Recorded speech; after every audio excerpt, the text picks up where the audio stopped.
Dans cet épisode, vous verrez que Rishi a commencé à convaincre tout le monde à la maison qu'il est exactement le même qu'avant et que rien n'a changé. Toute la famille a commencé à plaisanter. Il est allé voir grand-mère et lui a dit « Pourquoi restes-tu ici avec un froncement de sourcils ? Je te le dis, je ne suis plus le vieux Rishi grincheux, je suis le Rishi que tu veux que je sois. » Grand-mère a répondu « Alors tu me grondes maintenant ? J'aime ça. C'est comme si tu me grondais comme ça avant. » Pinnacle est intervenu en disant « Comment puis-je croire que vous n'êtes plus le vieux Rishi grincheux, mais plutôt un Rishi cool ?» Rishi a alors demandé à tout le monde « Dites-moi, que dois-je faire pour vous convaincre tous ?» Ils ont tous répondu « D'abord, changer de vêtements. » Quant à la raison pour laquelle ils insistaient pour qu'il change de vêtements, les deux frères l'ont emmené de force pour qu'il change de vêtements. Lorsque Raj a demandé à Mampri pourquoi il faisait changer Rishi, Mampri a répondu « Nous allons à une fête, où nous allons nous amuser. Il y aura de jolies filles là-bas. Maintenant que Rishi est revenu à lui-même, vous savez que je vais passer un bon moment. » Pendant ce temps, chez Noah, tout le monde lui a demandé pourquoi elle avait poussé Tanuja hors de la maison.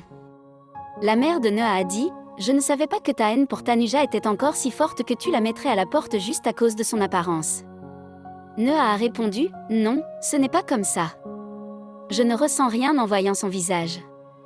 Je la déteste, mais je l'ai expulsée parce que Rishi l'a également poussée hors de sa maison. Nous pensions qu'elle nous serait utile, mais comme ce n'est pas le cas, cela ne sert à rien de la garder dans la maison, c'est pourquoi je l'ai expulsée. » Pendant ce temps, Rishi et ses frères profitaient de la fête. Tous les frères taquinaient Rishi, disant que toutes les filles présentes dans la pièce ne faisaient que le regarder et l'aimaient, alors qu'elles étaient ignorées. Ils remarquèrent qu'une fille regardait effectivement dans leur direction. Rishi a mentionné qu'elle les regardait, mais Mampri l'a corrigé en disant qu'elle regardait en fait Rishi. La fille s'est approchée et a commencé à parler à Rishi. Rishi a déclaré « Je suis un gars très honnête et je suis venu ici avec mes frères pour m'amuser. » La fille a répondu « Pas de problème, sois juste mon ami pour ce soir, tu es très sexy. » Rishi a suggéré qu'il parle à côté. La jeune fille a demandé « Pourquoi es-tu ici avec tes frères ? N'as-tu pas trouvé une fille pour toi-même ?» Rishi a répondu « J'ai trouvé quelqu'un, mais nous ne sommes pas ensemble maintenant. » Lorsque la fille lui a demandé de danser, Rishi s'est soudainement souvenu de la fois où il avait dansé avec Tanuja. Il refusa de danser et retourna chez ses frères.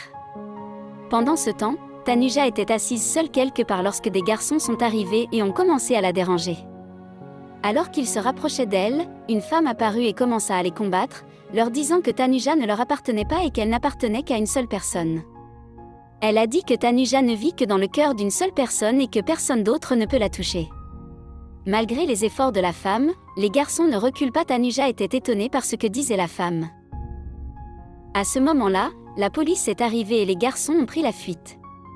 La femme a alors demandé à Tanuja ce qu'elle faisait là et lui a dit de l'accompagner.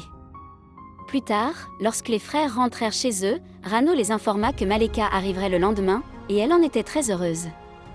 Les frères ont commencé à taquiner Rishi en disant « Maintenant, tu as des ennuis, Maleka arrive demain. » Ils ont continué à plaisanter et à rire, ce qui a rendu Rano heureuse car elle a vu que le bonheur était revenu chez elle.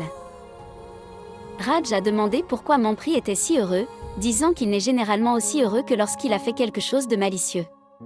Raj s'est demandé à voix haute si Mampri n'avait pas honte parce qu'Anna était une si bonne fille. Mampri s'est défendu en disant « Doutez-vous de moi ? Je ne suis pas comme ça. » Raj a alors dit en plaisantant à tout le monde de se liguer contre Mampri et de le battre. Ils ont tous commencé à le battre de manière ludique et tout le monde était très heureux.